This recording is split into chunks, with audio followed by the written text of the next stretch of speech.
Good day mga kamikaw. For today's video, gagawa tayo ng sticky rice with mango. Simple lang naman ito guys. Kaya niyong sundan at may imagine. Pagpakita nyo lang yung mga ingredients ko, kuhang-kuha nyo na kung paano siya gawin. Tara, umpisahan natin. Glutinous rice, mangga, sweet mango, coconut milk, at saka salt and sugar. Mag-steam tayo ng glutinous rice.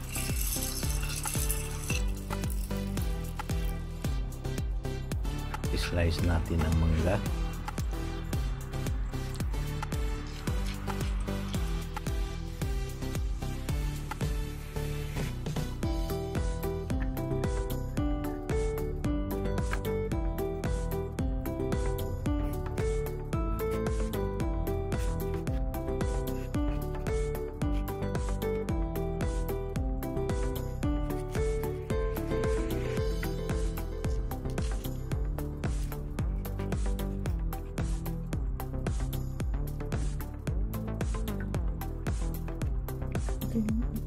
Ito naman yung coconut milk mga kamikaw.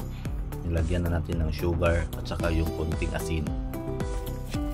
At ito na po yung luto na glutinous rice. Optional lang po ito na lagyan ng butter. Sa amin nilagyan lang namin ng butter para mabango. Ito na po yung finished product natin.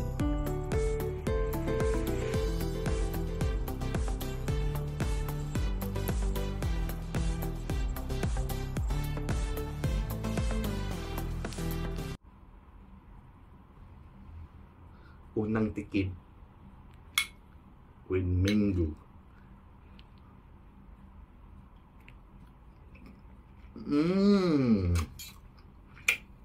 Sarap. Pangalawang tikim. Huwag nyo kalimutan mag-subscribe, mag-like at i-hit ang notification bell para sa mga new videos. Thank you.